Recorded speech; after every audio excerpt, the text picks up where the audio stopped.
Naomi! That's enough! The words hit harder than I expected.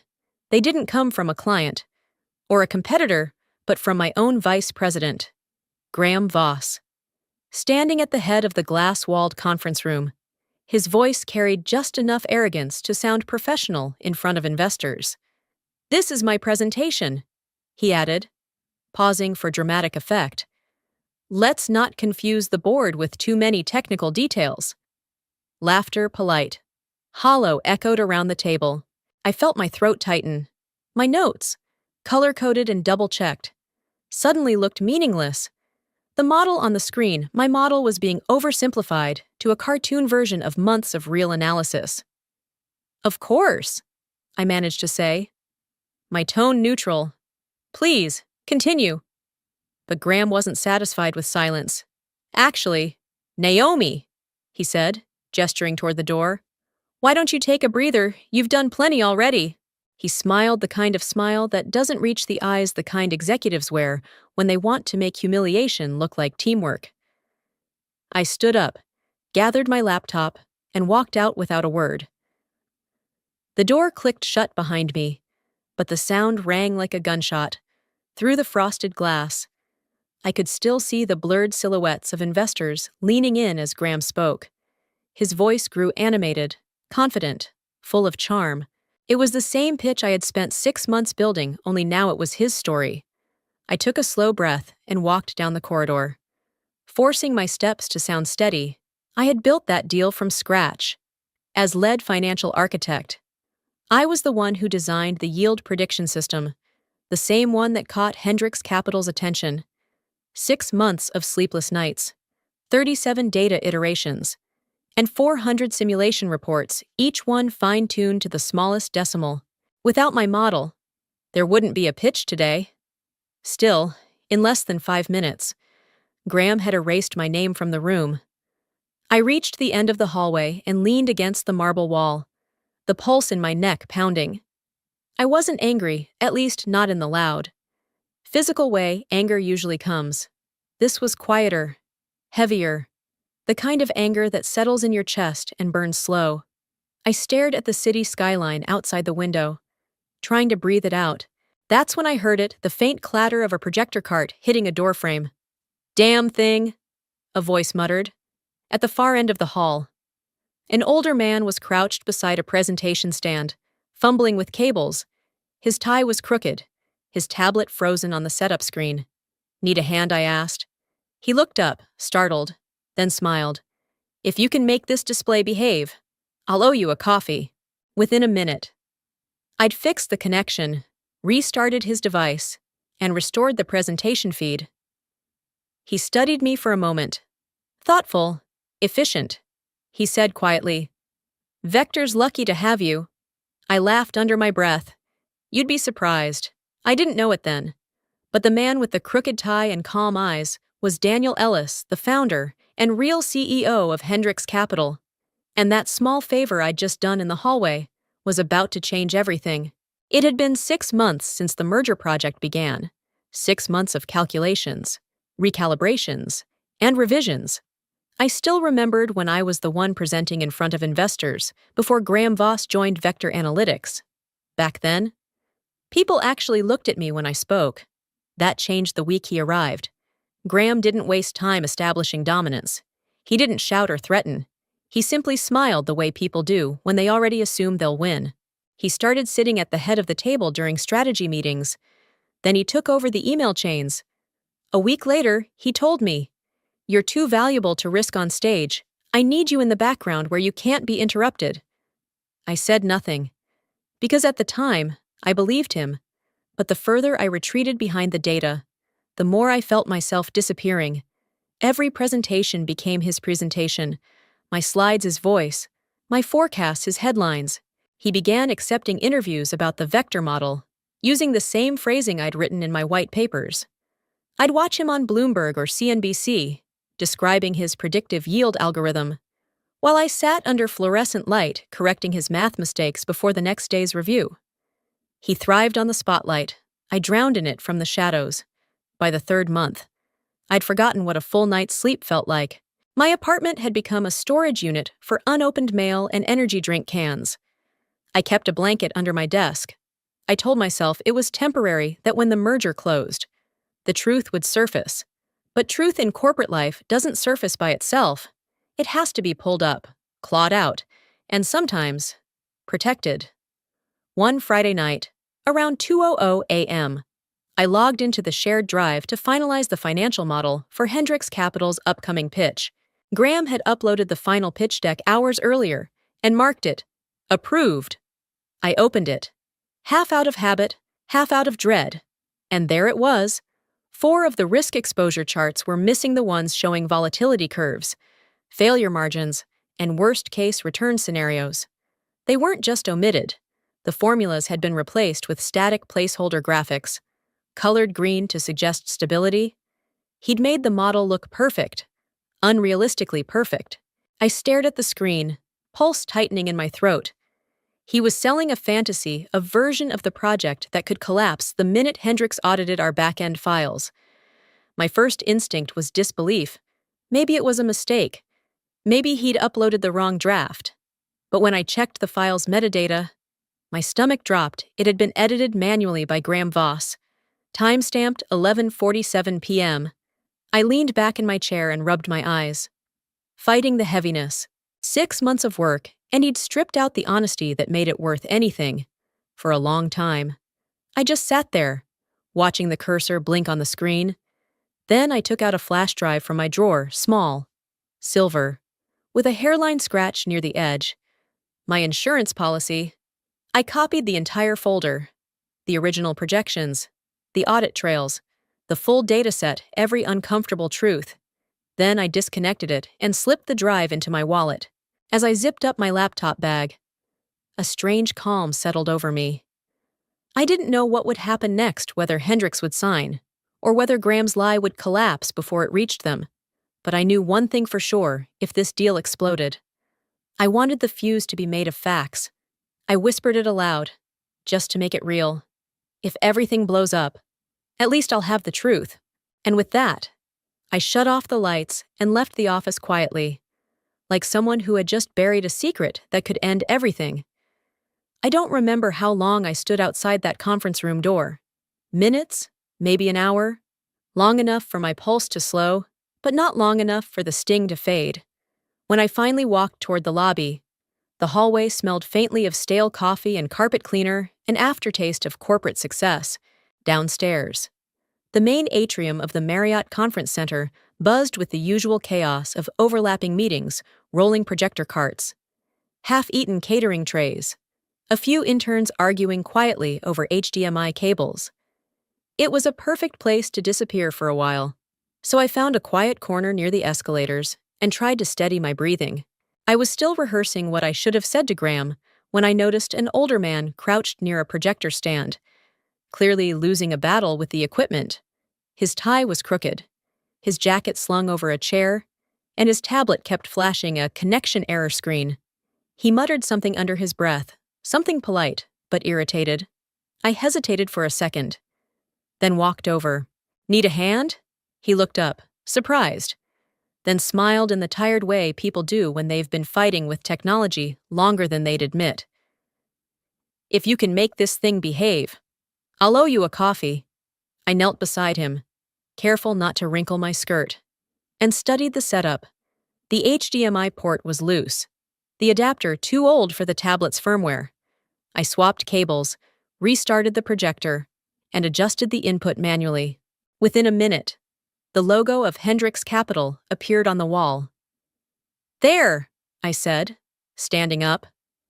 "The trick is to ignore the manual and treat it like a stubborn intern." He laughed a low, genuine laugh that made the tension in my shoulders loosen. "I'll have to remember that one." He extended his hand. "Daniel, Naomi," I replied, shaking it.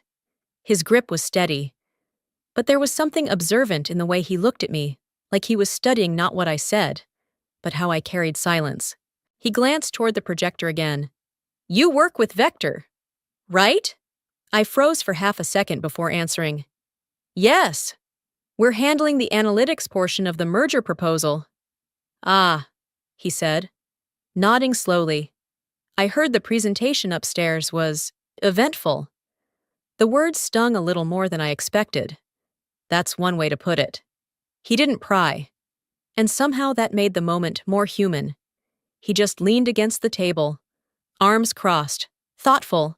Can I ask you something? Sure. He tilted his head. How do you stay calm when someone takes credit for your work? The question caught me off guard. It was too precise, too close to the truth I was trying to swallow. I took a moment, then answered honestly, because someday, I said quietly, the numbers always speak for themselves, for a heartbeat. The noise of the lobby seemed to fade. Daniel's eyes softened, the faint lines around them deepening not with pity, but with respect. He smiled then, slow and deliberate. That's a rare kind of patience. Or exhaustion, I said, half joking. Maybe both. He replied, either way, it's impressive. He looked at the projector one last time, then back at me. Thank you. Naomi, most people would have walked right past. I shrugged. Most people don't see the small things that actually make the big things work. He nodded thoughtfully, as if storing that sentence somewhere important. You're right about that. I packed up my bag, ready to leave before my emotions caught up to me. Good luck with your meeting, I said. Thank you, he replied, his tone carrying a weight I didn't quite understand yet. As I walked toward the exit, I caught my reflection in the glass doors, hair slightly messy, posture straight, eyes tired but steady. For the first time that day, I didn't feel invisible, behind me. Daniel pulled out his phone and typed a short message. His voice was calm, almost amused. Found her, he said. Keep watching, Vector. I didn't see him look after me, or the knowing expression that crossed his face as he pressed send. At that moment, I just thought I'd helped an older man fix his projector. I had no idea I'd just changed the course of my career. I stood behind the glass wall, close enough to hear the muffled rhythm of applause, but too far to do anything about it. The room was bright, too bright, its light reflecting off the polished table like a stage set for a play I'd been written out of. Inside, Graham Voss stood tall in his tailored suit, smiling the smile of a man who believed he'd already won. He moved through my slides, my data, as if he owned them. Every motion was rehearsed, the sweep of his hand, the pause for effect, the perfectly timed chuckle that made investors feel like they were part of his confidence. He wasn't just pitching numbers, he was selling a lie dressed in my work. Through the tinted glass, I could see the projections he was showing, the simplified, sanitized version I'd discovered last night. Gone were the 4 risk charts that balanced optimism with reality. In their place, a smooth upward curve, a fantasy painted in blue and green. My pulse climbed with every word he spoke. As you can see, he said, his voice dripping assurance, our volatility model ensures a guaranteed 12.3% return with near-zero deviation. I almost laughed. Near-zero deviation, there was no such thing. Not in finance, not in physics, not in life. The laughter didn't come, though it stayed lodged in my throat, burning quietly. My hands were damp. I pressed them against my skirt to hide the tremor. 6 months of building that model, 6 months of chasing variables through sleepless nights, and now it was being gutted in front of me. I had spent entire weekends mapping the system's stress tolerances, simulating the worst economic collapses to make sure our analysis could withstand reality. Graham had deleted all of that. He'd turned caution into performance art. I watched as he gestured toward the screen again, showing the investors a cherry-picked data point from Q3. They nodded, impressed, scribbling notes. My chest tightened. I wanted to storm in there, plug in the real file, expose him, but I couldn't. I was still an employee. One wrong move, and I'd be escorted out by security before I could open a single spreadsheet. So I stood in silence, swallowing the fury until it tasted metallic. A memory flashed the night before, when I copied the original model to my USB drive. I thought I'd done it just for my own peace of mind. Now it felt like the only lifeline to the truth. The lobby behind me was nearly empty.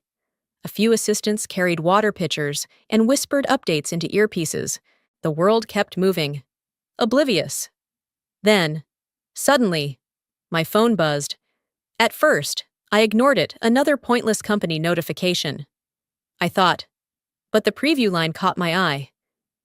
Anonymous message, your data doesn't match his slides. Who changed them? My breath hitched. I opened it.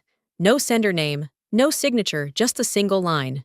Your data doesn't match his slides. Who changed them? My mind spun. Someone was watching the same numbers. Someone inside Hendrix had noticed the discrepancies. That meant the truth wasn't buried as deep as Graham thought. I scanned the room again through the glass. The investors were clapping. Graham was shaking hands, bowing slightly, pretending humility. Behind them, I spotted one of the Hendrix analysts, a woman with sharp eyes and a laptop open. Not clapping, just watching him. Her gaze flicked briefly toward the hallway. Where I stood, our eyes didn't meet, not really. But for a heartbeat, I knew she saw me. I turned my phone off and slipped it back into my pocket. Heart pounding in a strange rhythm, part fear, part adrenaline, part hope. The bitterness in me didn't fade, but it shifted into something else, a waiting kind of anger. Because now I knew I wasn't the only one who'd seen the cracks forming beneath the perfect curve. And sooner or later, someone was going to ask to see the real numbers. The sound of the conference room door opening sliced through Graham's speech like a razor. It wasn't loud, just deliberate, a soft click, followed by a silence so sharp it could have drawn blood. Everyone turned. The man standing in the doorway didn't announce himself. He didn't have to. There was something about the stillness around him, the way he filled the space without saying a word. His suit wasn't new, but it fit with quiet authority.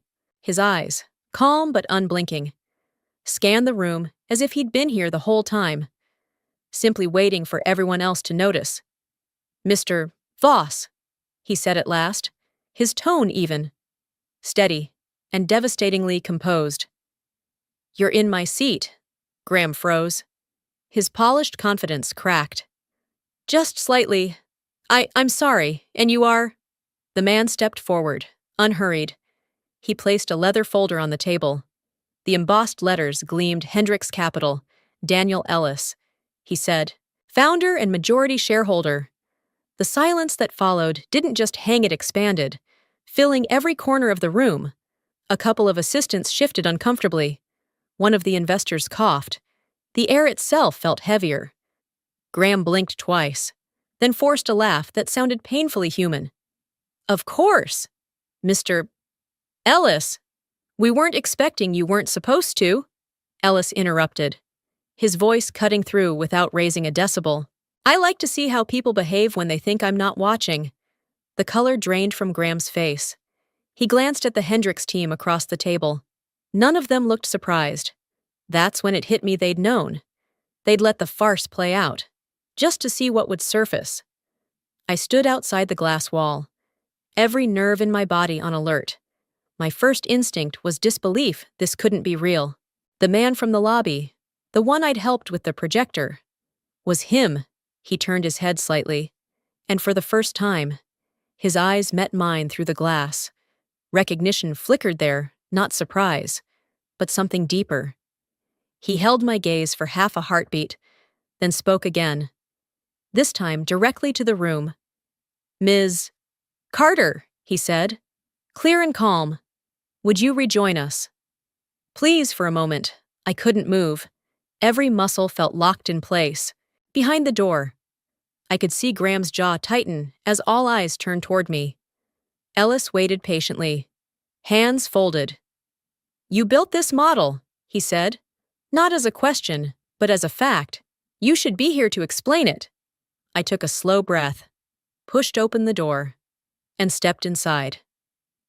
The room, moments ago full of energy, was now thick with unease. I could feel every gaze on me, some curious, some sympathetic, others calculating.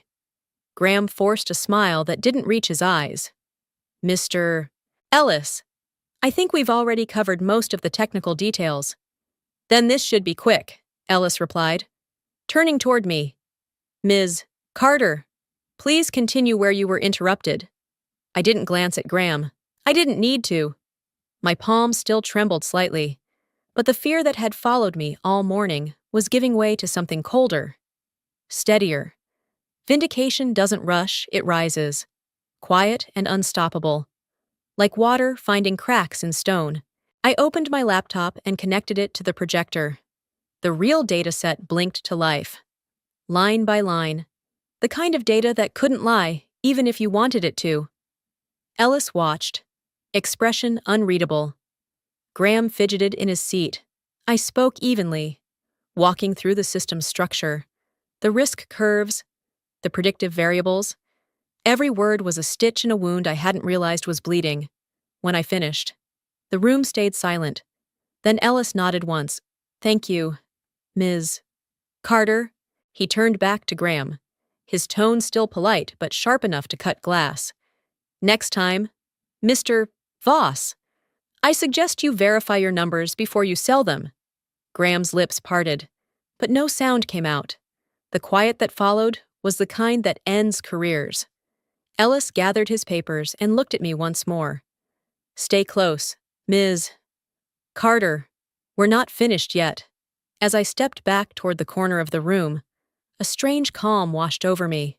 After months of silence, someone had finally seen the truth and spoken it aloud. For the first time since this project began, I wasn't invisible, I was necessary. The projector hummed softly, its light cutting across the conference table like a blade. I stood at the front of the room, facing a wall of expectant faces.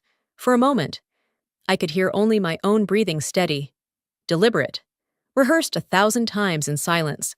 Let's walk through the actual model, I said. My voice didn't shake this time. I switched the slide. The screen lit up with the version I'd built, the real one. Every cell, every graph, every risk variable was intact. It didn't look as clean as Graham's version, it looked real. Behind me, I could sense him stiffen. Graham sat at the corner of the table, his smile frozen somewhere between arrogance and panic. I didn't look his way. I had learned that calm was more powerful than confrontation. As you can see, I continued, pointing to the volatility curve, the projected return margin remains within the 8.7 to 11% range under ideal conditions. However, if supply chain volatility increases by more than 2.4%, the model shifts into risk red. That's where the caution flags begin. I let that hang in the air for a second. I could feel the energy shift, the investors leaning in. Daniel Ellis's gaze steady, sharp, weighing every word. Graham tried to interject. We simplified those for clarity. Daniel's hand rose slightly, silencing him without a word. Let her finish. I nodded once and kept going. Simplifying risk doesn't clarify it. I said evenly, it distorts it. And this merger can't survive distortion. My pulse was racing, but my tone stayed calm.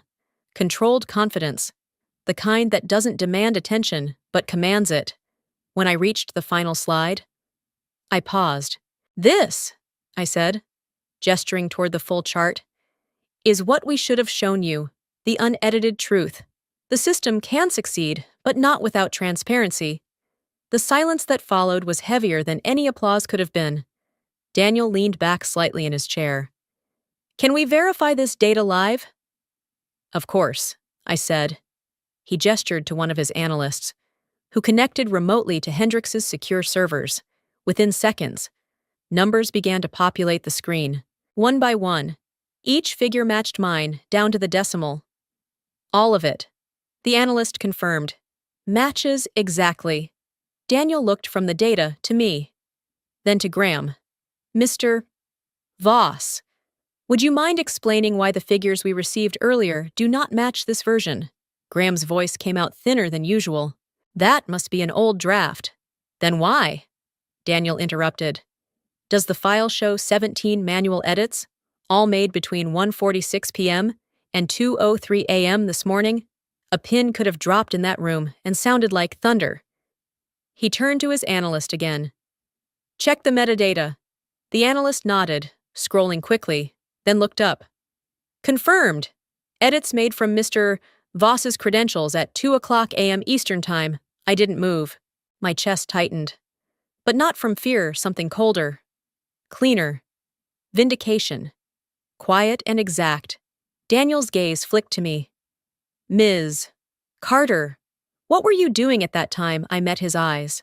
I sent an internal alert about data inconsistencies at 2:02 a.m. For a long moment, no one spoke.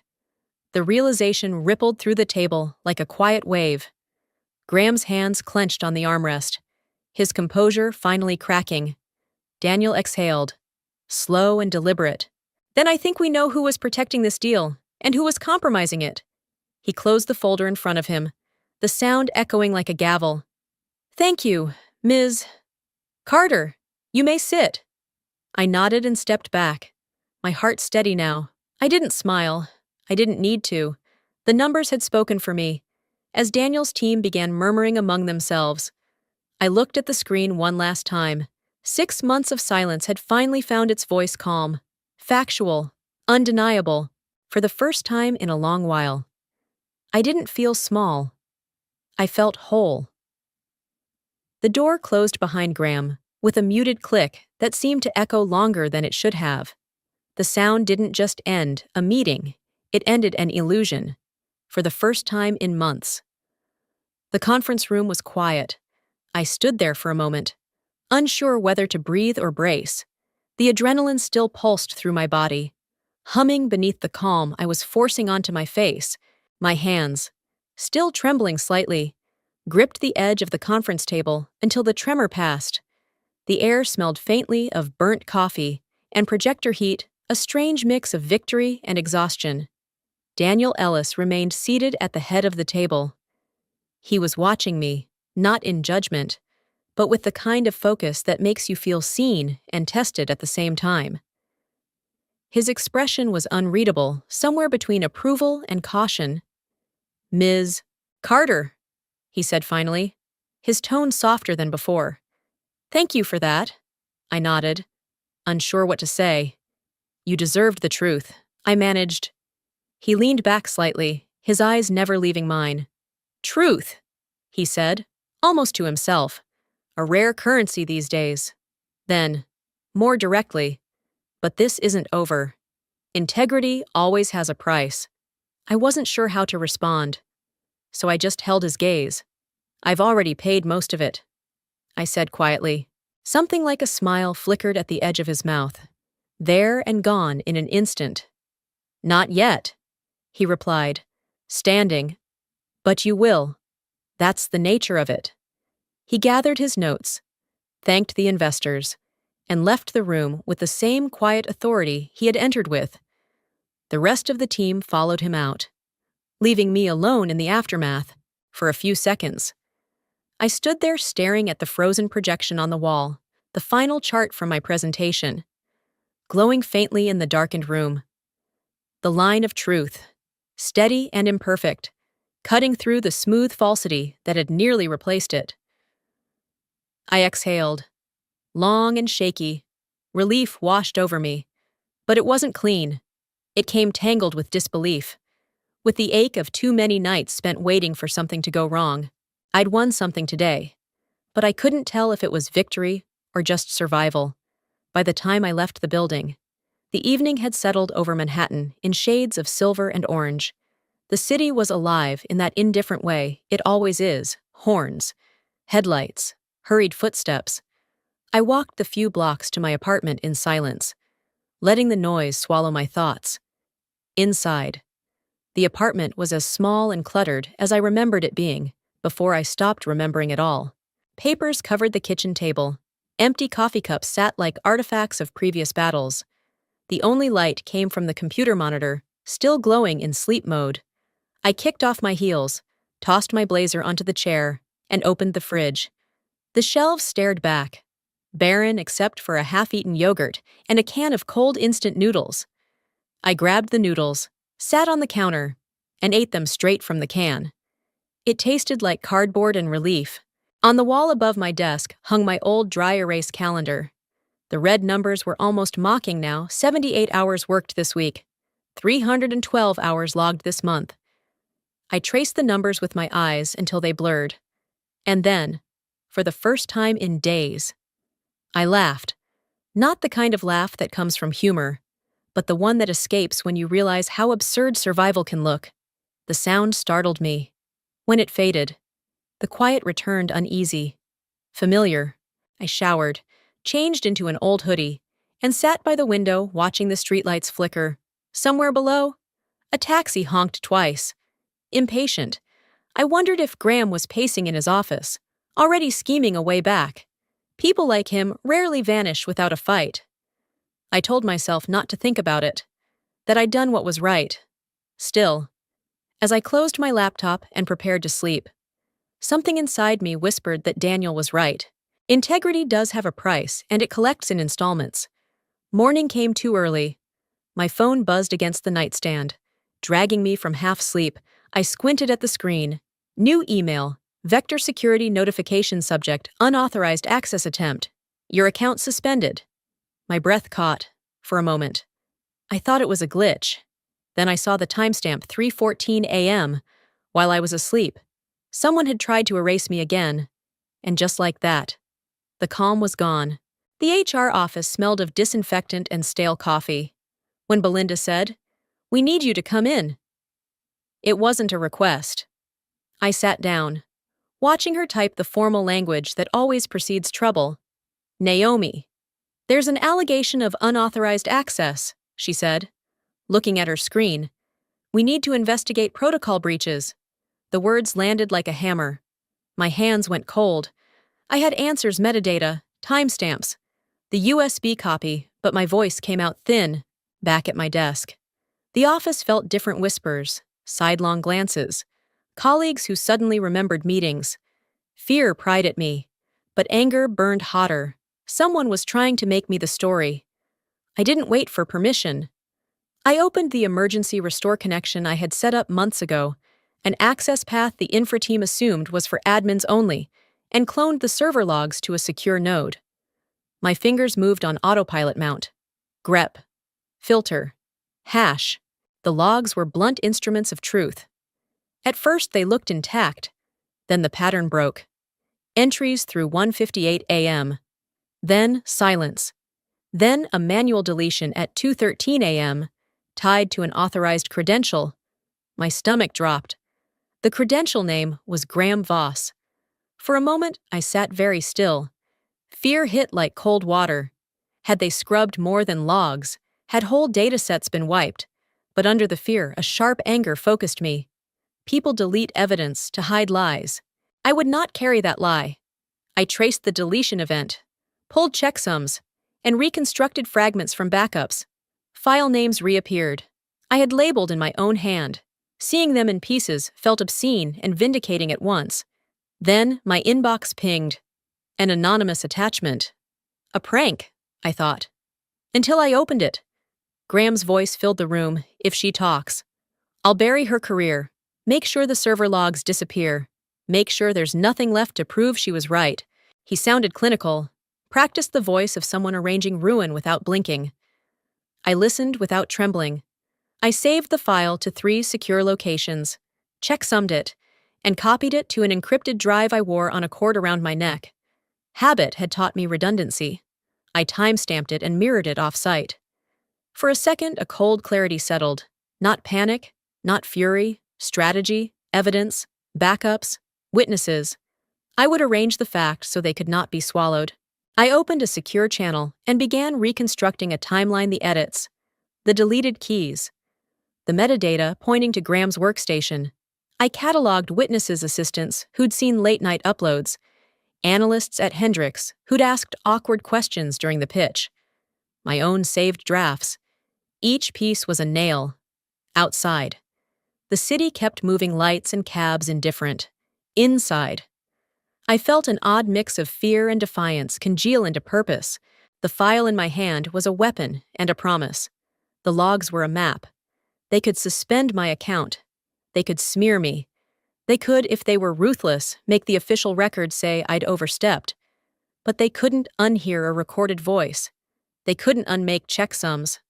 I sat back, hands steady now, and drafted a message I wouldn't send yet where the files were. The hashes. Who to trust. How to expose the pattern without playing into their traps. The office hummed around me, small and oblivious. I felt cold and oddly alive. Graham had tried to bury me, instead. He'd exposed the grave he meant for me. I was done hiding. I was done being afraid. Tomorrow, I would decide who would see the evidence first, and how the company would answer for it. When the call came, I almost didn't answer. The number was unfamiliar New York area code. No name, for a moment. I thought it might be HR again, ready to finish what they'd started. My thumb hovered above the decline button. Then instinct quiet. Logical made me pick up Naomi Carter. I said, Ms. Carter. The voice on the other end replied, calm and unmistakably composed, Daniel Ellis. I froze, even through the static. His voice carried the same unhurried precision I remembered from the conference room, the kind of tone that could dismantle someone without raising its volume. Good morning, Mr. Ellis, I said, my pulse climbing. I'd like you to come to our headquarters this afternoon, he said. There's something you need to see. No explanation, no small talk, just a statement that sounded less like a request and more like a summons. Yes, sir, I said. After a pause, the Hendricks Capital headquarters sat in Midtown Manhattan, 38 floors of glass and quiet power. The lobby smelled faintly of cedar and expensive restraint. A receptionist escorted me to a private elevator that climbed soundlessly to the 35th floor. When the doors opened, Daniel was already standing there, waiting. No entourage, no assistant, just him. He gestured for me to follow. Walk with me. We moved through a corridor lined with glass offices and muted art. Outside, the city glowed in soft gray light, the kind that blurs the edges of skyscrapers. Inside, everything was order and intention. I assume you've had a difficult few days, he said. That's one way to put it. I replied. He stopped beside a conference room, turned, and looked at me directly. You should know something. That pitch meeting your company thought it was a final negotiation. He paused. It wasn't. My stomach tightened. It was a test, he said. An ethical stress test. We do them quietly before any large partnership. We observe. We document. We see who manipulates and who tells the truth. I stared at him, the pieces slotting into place like dominoes, the missing charts, the deleted logs, the recording. Every humiliation had been a data point in someone else's experiment. Daniel continued, his tone still even. Your vice president failed spectacularly. You, on the other hand, did not. I didn't know whether to laugh or cry. So this was never about the numbers. Oh, it was always about the numbers, he said, smiling faintly. Just not the kind they think we measure. He walked to the screen at the end of the room and tapped a control on the console. My name appeared at the top of a document only to vanish line by line, as if erased by invisible hands. The data below shifted, files renamed, credentials reassigned. This, he said, is what your company's internal system looked like 30 minutes after you presented. They're rewriting authorship tags, deleting logs, overwriting your credentials. By morning, the official record would show that you never existed in this project. The screen went dark. I swallowed hard. Fear flickered again, familiar, invasive. Why show me this, I asked. Because I don't believe in letting people like you disappear, he said simply. And because I need you, need me. Daniel turned fully toward me now, hands clasped behind his back. I want you on my audit team. You'll help me decide who stays and who leaves not just at Vector, but across every partner organization we work with. I blinked. You're offering me a job, I'm offering you responsibility, he corrected. A seat at the table you were never supposed to reach.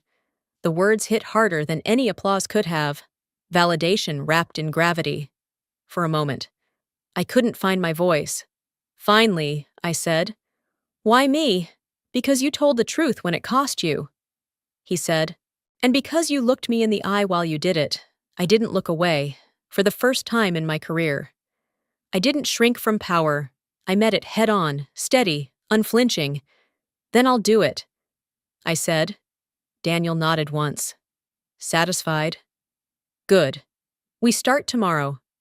As I left the building, the air outside felt lighter, almost fragile. Fear still lingered, but beneath it, something new pulsed quietly in my chest. Hope. The room felt colder than it had any right to be. A long glass table divided Hendrix's board from Vector's leadership, and in the center, I stood, laptop open, projection spilling across the wall like a confession under white light. Every number, every model, every hour of my work glowed on the screen. There was no turning back. "Ms. Carter, please proceed," Daniel said. Calm and deliberate, the kind of tone used to hold chaos together. I started from the beginning, the architecture of the model, the stress simulations, the version controls, the small audit scripts I'd written to protect the integrity of the data. I spoke evenly, my words measured, my tone clinical. But beneath that control was months of exhaustion and restrained fury. Executives who once dismissed me as background noise leaned forward, eyes narrowing, hands tightening around pens. When I reached the section labeled Data Provenance, I paused. Then, without a word, I tapped an audio file. The speakers crackled to life. Graham's voice filled the room, smooth and certain, the same tone he'd used in every meeting where he overruled me. "If she talks, I'll bury her career. Make sure the logs are gone." The sound sliced through the air. A tremor passed across the table. One of the investors turned to stare at him. Another leaned back. Stunned. Graham's mouth moved, but no sound came. The silence that followed was heavy. Final, like the pause after a verdict. Daniel stood slowly and crossed the room. He opened a leather binder and spoke with surgical precision. "Clause 14.3 of our cooperation agreement," he read aloud, "states that if fraudulent manipulation of analytical data is proven, Hendrix reserves the right to demand the immediate removal of responsible directors and to suspend all funding until governance is restructured." He slid the page across the glass, the sound echoing like a blade. "Mr. Alvarez, Ms. Chen, Mr. Voss." Each name fell like a hammer. A quiet heat rose in my chest, not triumph, but justice finally breathing. For months, I had been sidelined, humiliated, told my warnings were paranoia. Yet I had stayed. I had watched, collected, documented. Every insult, every tampered file, every overwritten log, all of it cataloged with timestamps and checksum verifications. Now, the evidence spoke for itself. Vector's executives scrambled for excuses, muttering about context, intent, miscommunication. Lawyers flipped through binders, whispering phrases like mitigating circumstances. But the recording had stripped them bare. You can't explain away your own voice planning a cover-up. Daniel closed the binder. "Ms. Carter," he said evenly, "will you provide everything you have for the independent review, everything?" I replied, "Full chain of custody, backups, version logs." He nodded once. "Then we begin restructuring.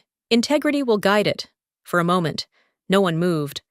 The hum of the projector filled the silence, soft and mechanical. The only sound left in a room built on noise and ego. Something inside me loosened, not victory, not even satisfaction. It was release, the kind that comes when the truth stops hiding. I thought of the nights I'd spent copying files to a small encrypted drive, checking hashes against shadow backups, double verifying every signature. Those lonely, paranoid hours had become the backbone of this moment, at the far end of the table. The Vector chairman pressed his palms against his temples. "Ms."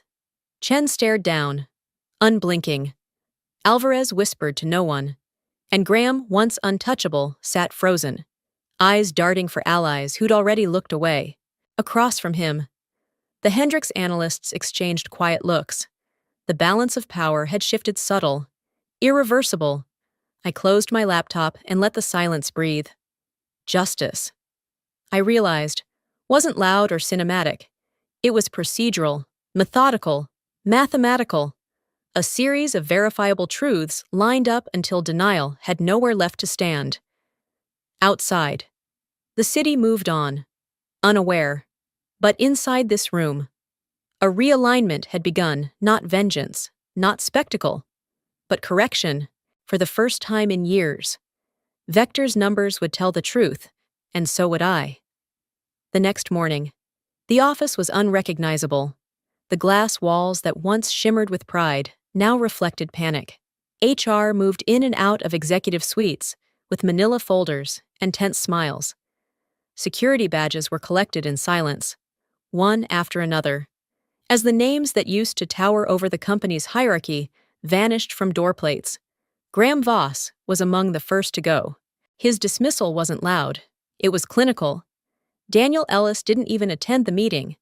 A compliance officer handed him the notice, and 10 minutes later, his credentials were revoked. I saw him walk past my desk without a word, his usual arrogance replaced by something hollow, almost frightened. For a long moment, I just watched the elevator doors close behind him. I expected satisfaction, but what came instead was something quieter. Release. Like unclenching a fist I didn't realize I'd been holding for months. When Daniel arrived later that afternoon, he didn't waste time with ceremony. The entire financial division gathered in the boardroom. Every eye followed him as he placed a thin file on the table. Vector Analytics, he began, will no longer be managed by people who mistake manipulation for leadership. He turned toward me, then calm, deliberate. As always, from today forward, Ms. Naomi Carter will serve as Director of Financial Integrity for Vector Analytics. The words landed slowly, spreading through the room like a current.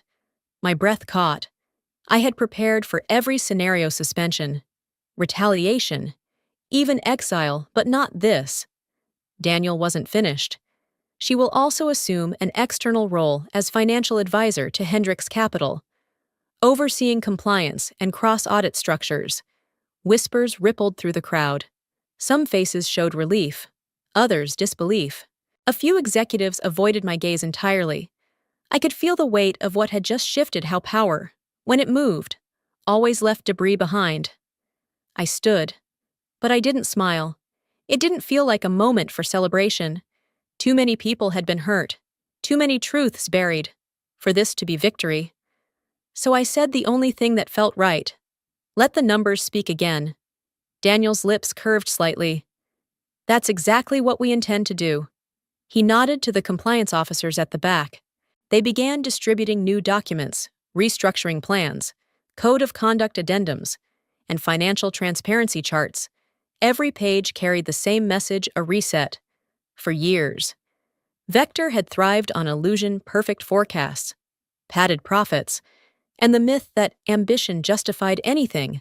Now, under the sterile glow of the boardroom lights, that illusion cracked. I glanced at the shareholders seated near the back, expecting the same indifference I'd always seen at these meetings. But instead, something remarkable happened. One of them, a silver-haired woman in a navy suit, stood up and began to clap, slowly, firmly. Another followed, then another.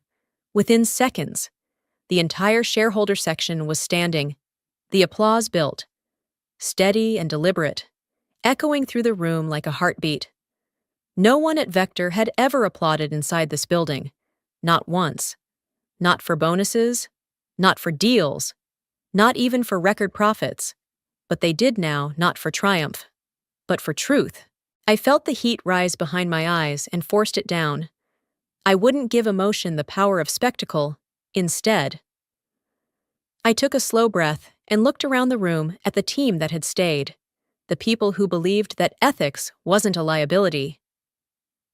Daniel caught my eye again. "This is your division now," he said quietly. "Run it the way you always thought it should be. Run." "I will," I said, my voice steady. The applause faded into silence. Papers rustled. The new structure took its first breath. And for the first time since joining Vector, I felt something close to freedom. Not the kind that comes from escaping, but the kind that comes from finally belonging to something honest. A month later, the office didn't feel the same. The walls were still sterile white. The view still caught the morning light over Park Avenue, but the air was lighter. Quieter. I sat at my new desk, the same one I'd once been told to walk away from, and looked out at the skyline. Glass towers reflected one another like an endless chain of second chances. My nameplate rested neatly in the corner. Naomi Carter, Director of Financial Integrity. There was no pride in seeing it, only calm, the kind that comes when the storm finally runs out of noise. Stacks of reports lay open beside me, color-coded, transparent, precise. The systems I'd built in silence were now Vector's foundation. Every audit trail, every safeguard bore my imprint. What had once been mocked as unnecessary perfection was now company policy. I didn't think about Graham anymore. His name surfaced briefly in legal updates, then disappeared. Daniel had been right. Integrity has a cost, but deceit collects a higher one, and always. Eventually, it's paid in full. The door opened softly. Daniel Ellis stepped in, calm as ever, carrying 2 coffees. He set one on my desk, eyes glinting with quiet pride. "You've rebuilt faster than I expected," he said. "Systems heal faster than people." I replied. He smiled. "Maybe, but people make systems worth saving." We stood in the silence of a city, humming beyond the glass. Then his tone shifted low, deliberate. "Integrity is expensive," he said. "I just made a $600 million investment in yours." I smiled back. "Then I hope it pays interest." He laughed. "It already has." At the door. He paused. "Keep the company honest. Naomi, you're its compass now." When he left, I turned toward the window. The same streets where I'd once walked away in humiliation now gleamed with morning light. I remembered that day, the sting of dismissal, the click of the door behind me. Back then it had felt like an ending. Now I knew it had only been the midpoint. Sometimes, survival doesn't look like defiance. Sometimes, it looks like patience. I turned to my laptop, ready to review compliance reports before lunch. Then, I saw an unread message at the top of my inbox. Subject board seat nomination. Pending your acceptance. I read it twice. The message was simple. The board of Vector Analytics unanimously nominates Ms. Naomi Carter to join as an official board member, effective upon acceptance. For a long moment, I just breathed. Everything, the firing, the exposure, the rebuilding had led here. I closed the laptop softly. No applause, no celebration, just quiet equilibrium. It wasn't revenge that restored me. It was truth, the one currency that never loses value. If you've ever been underestimated or overlooked, remember this time amplifies integrity louder than any speech. Because eventually, the numbers and the truth speak for themselves.